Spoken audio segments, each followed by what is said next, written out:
Given the fact that President Obama has been the most transparent president in American history, and given the fact that he has not gotten much, if any, credit for that from journalists, what incentive does a guy like Donald Trump, who I think has a predisposition against transparency when you consider the way that he handled his tax returns, what incentive, what argument does anybody have that there is a benefit for him to be more transparent?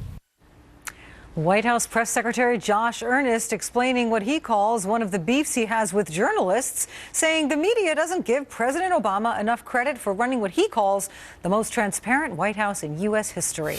Ron Mayer is a Republican strategist and the editor of Red Alert Politics. Brad Bauman is a Democratic strategist and a partner at Pastorum Group and a former executive director of the Congressional Progressive Caucus. Thank you both for joining us. Thank you. Thank you. So White House Press Secretary Josh Earnest telling CNN's Brian Stelter that President Obama has been the most transparent president in American history. Immediately, Twitter comments mocking that claim, one saying, if a Democrat repeats an obvious lie often enough, the MSN will dutifully report it as fact. Ron? So I think it's pretty funny. Not only did Josh Earnest say it's the most transparent administration ever, he also then, right after that, said that no one really cares about transparency and there's no constituency in American politics that cares. This would be like if Jay Cutler, the quarterback for the Bears, said no one cares about quarterbacking, but I'm the best quarterback of all time. No, you're not the best, and yes, people do care. Where have you been in 2016? A lot of this election with Hillary Clinton was about transparency. The fact that she avoided the FOIA laws by going on a private server, the fact that she obfuscated public information, classified documents, and so this year was about transparency. People do care, and no, President Obama hasn't been the most transparent. Just ask the Washington Post, who called this one of the most secret administrations of all time, who said that they took punitive actions against journalists, including, by the way, this network's James Rosen and the New York Times reporters as well. Mm-hmm. And so this is pretty universally mocked, not just by Republicans and conservatives, but also by mainstream liberal-leaning outlets. You know, Josh Earnest made the same comment back in August. You may recall he was responding to a column, speaking of Hillary Clinton, that said that if Hillary were elected, quote, her administration would continue the tradition of being still more secretive than the one before it. The Obama White House has achieved just that with its abysmal record on fulfilling Freedom of Information Act requests and its record of prosecuting whistleblowers who have shared national security information with the press. Brad, journalists have been complaining about a lack of transparency in this White House for a while. You know, there are a couple of things that I will say to this. Number one, this has been the most transparent administration in the history of our republic.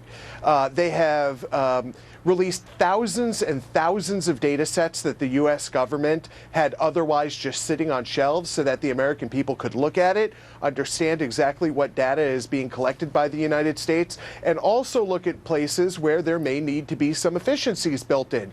But we do need to make some sort of accounting for the fact that some things are national security and that those cannot be released. One of the biggest problems, and you know, everybody on the conservative side has said this over and over again, oh yeah, you know, the big problem with Hillary Clinton using a private server is that national security documents could be hacked. Well, guess what? Sometimes FOIA requests need to be scrubbed very, very carefully to make sure that there's nothing of sensitive value. Now, you know that that's the truth. Further, Brad, Josh's next point was very important. Hold on. Josh's next point was very important. The Trump administration, the guy can't even release his tax returns. Okay. How transparent are they going to be? All right, Ron, back to you. Yeah, here's the issue, though. Hundreds of thousands of FOIA requests have been denied. This isn't, you know, a few thousand that are national security related. We're talking about hundreds of thousands. AP study, and this was done more than a year ago, it was around 300,000 FOIA requests have been denied by the Obama administration, and that's about a third of all the requests. You're saying a third of them are all national security related? And further, if you're talking about national security related... That's not on the Obama administration. That's on the requests that are being put in by various reporters. That is not on the Obama administration. If they're requesting sensitive information... Well, but if reporters were asking for sensitive information, they're not going to get sensitive information. That's the sensitive information like who gets killed during drone strikes in the Middle East. The Obama administration, yes, this is left-leaning outlets. That actually is sensitive information. Absolutely. So, it doesn't matter who the outlet is, left, right, center, fair, balanced, it doesn't matter. If it's sensitive information, it shouldn't be released to the public. If everything is simple. sensitive, that's not transparent. That's the whole point, is that liberal journalists, conservative journalists, we want to know what's happening in our government. And this government, after a certain time, exactly. I think that should be a bipartisan point. All right, we're going to have to. It is a bipartisan point. All right, well, yeah. All right, well, we'll have to see what happens. All right, Ron Meyer and Brad Bauman, thank you both so much for joining us.